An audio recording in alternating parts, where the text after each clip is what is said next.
paz do nosso Senhor Jesus Cristo. Estou aqui com mais um vídeo do canal Evangelho Autêntico, um vídeo para a nossa edificação, e vamos falar um pouco hoje sobre a corrupção que nós temos que enfrentar vivendo nesse mundo perdido, nesse mundo de ideologias, nesse mundo de verdade subjetiva, onde o ser humano é o centro, onde o comunismo está em alta, e nós precisamos atentar algumas coisas para o nosso desenvolvimento e para a nossa segurança. Nós sabemos que o capítulo 24 de Mateus e o capítulo 25 têm exortações sobre a vigilância. E o que é ser vigilante? Na cultura da época, no primeiro século da era cristã, quando Jesus falava de vigilância, os seus discípulos eles entendiam o que era ser um vigia. E o que era ser um vigia? Existia torres, no meio das plantações, ou até mesmo no meio dos pastos, onde tinha ali os seus gados e ovelhas e camelos. E essa torre era levantada e lá em cima ficava um homem, e esse homem ele ficava olhando para todos os cantos, tanto para que os animais selvagens não invadissem a plantação ou o curral, e nem os roubadores também viessem e roubassem aquilo que estava sendo cultivado. Então o vigia era aquele que olhava para todos os lados atentamente para a preservação de um bem maior. E em relação a nós, quando Jesus fala da vigilância espiritual, nós também temos que estar atento como nós vivemos, de que forma nós estamos vivendo, para quem nós estamos vivendo e qual o fim de tudo isso. Então, uma vida de vigilância é necessária para que nós venhamos a seguir e terminar a nossa carreira e um dia estarmos com o Senhor Jesus. O texto que eu quero fazer menção, Mateus capítulo 24, a partir do verso 37, diz: Pois assim como foi nos dias de Noé, assim será também a vinda do Filho do Homem, pois assim como nos dias anteriores ao dilúvio comiam e bebiam, casavam-se e davam-se em casamento, até o dia que Noé entrou na arca, e não perceberam, até que veio o dilúvio e o levou a todos. Assim será também a vinda do Filho do Homem.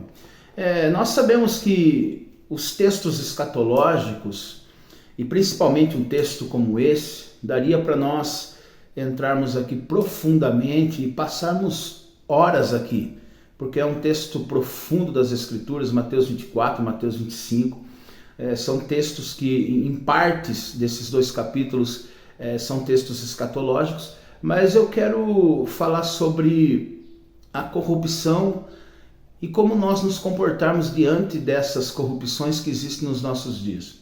Jesus está respondendo uma pergunta que se inicia no capítulo 24, a partir do versículo 1, e especificamente no verso de número 3, os discípulos perguntam acerca do fim dos tempos, os discípulos perguntam acerca da vinda do Senhor Jesus e quando acontecerá essas coisas.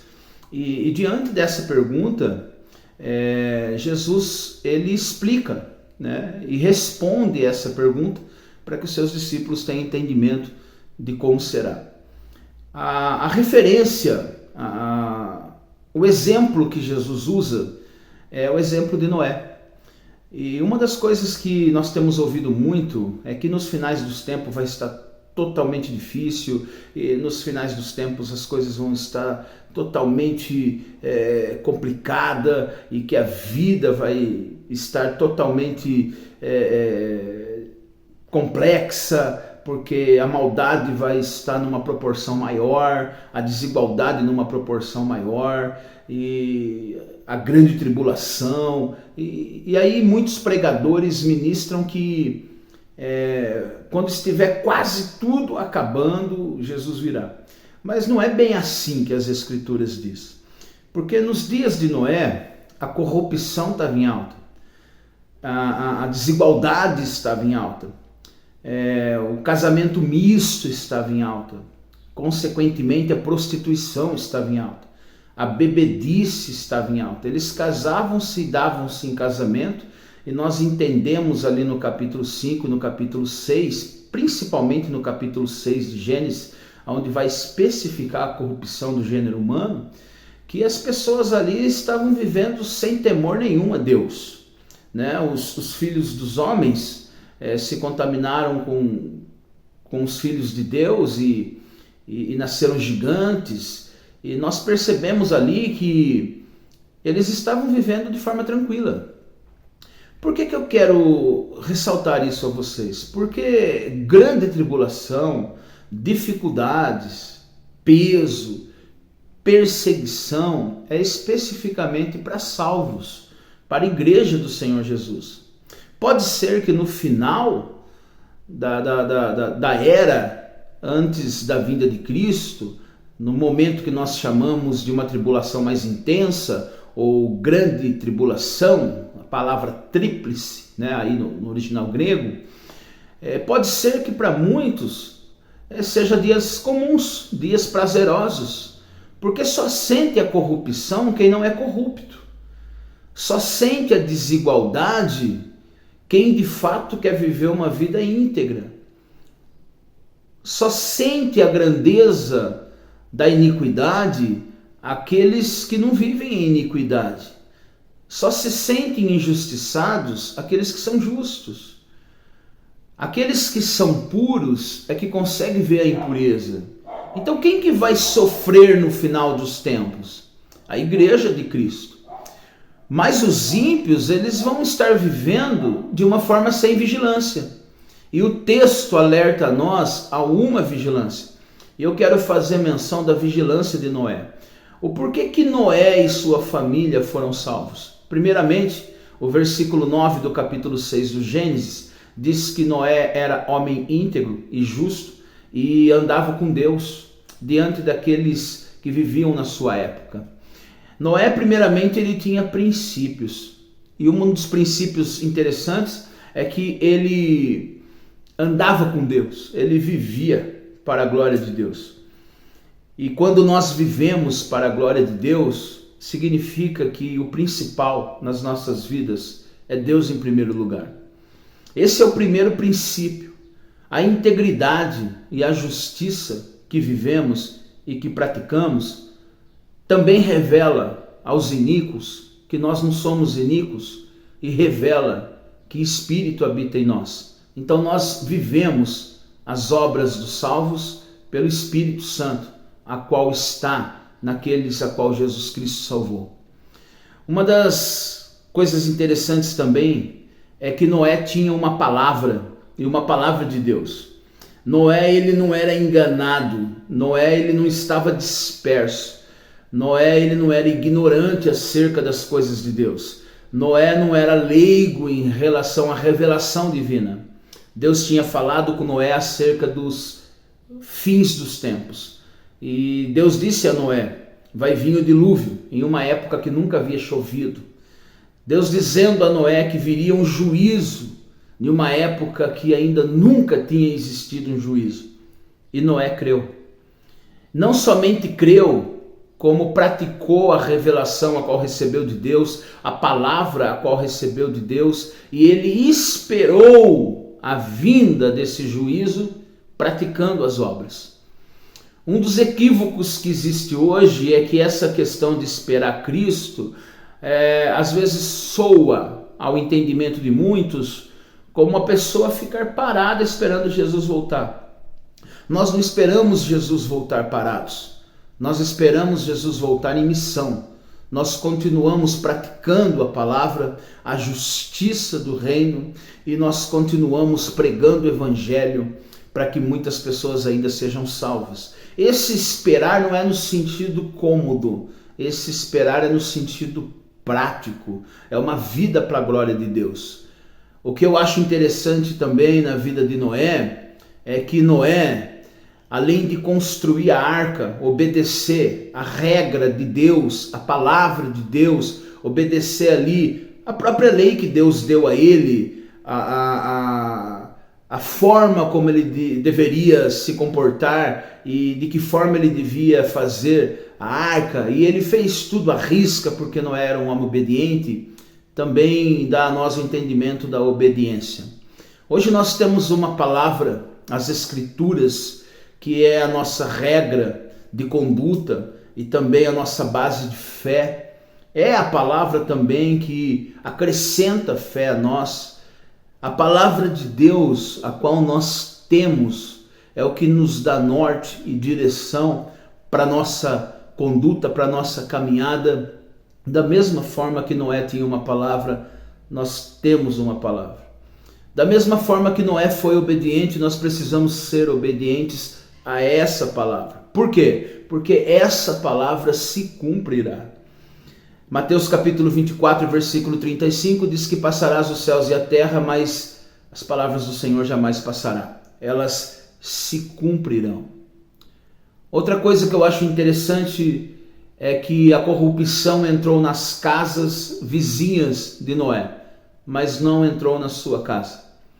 A ponto de Noé e sua esposa, seus 3 filhos e as suas 3 noras serem salvos.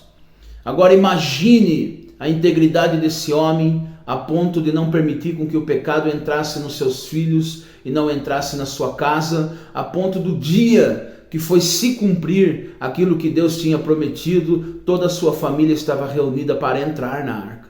Porque Noé conseguiu transmitir à sua família a revelação de Deus. Noé não era somente um pregoeiro da justiça, mas Noé também era um pregador diante da sua casa. Ele era um pai que ensinava os seus filhos e pelo andar da carruagem, aqui vamos usar essa linguagem, nós também percebemos que a sua esposa era uma mulher submissa, porque em nenhum momento aparece a esposa de Noé em contradição.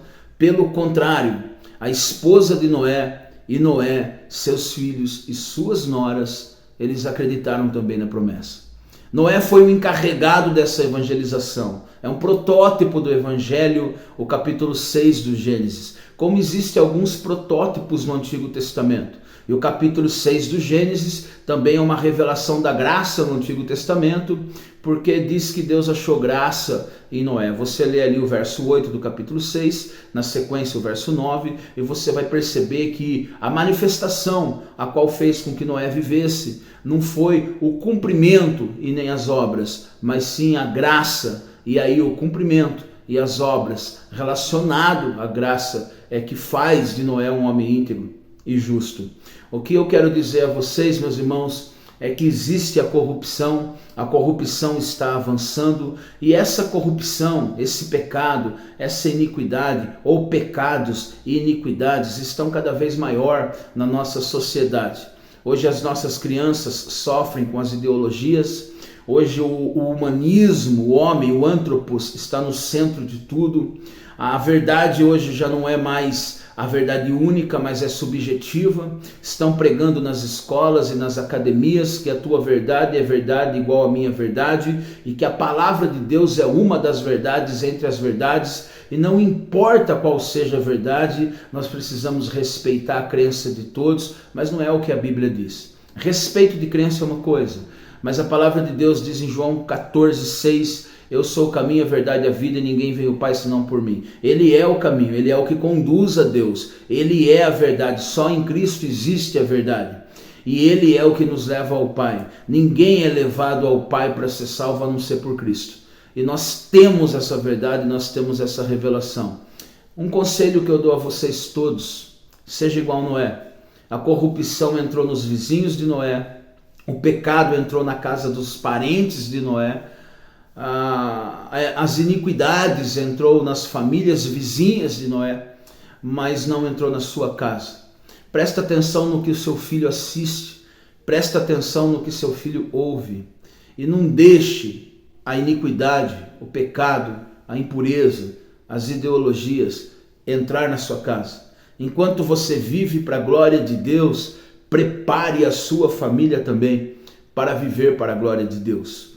Noé ensinou seus filhos, a sua esposa, e a sua esposa ensinou também os seus filhos, para que eles fossem salvos no dia do juízo, que foi o dilúvio.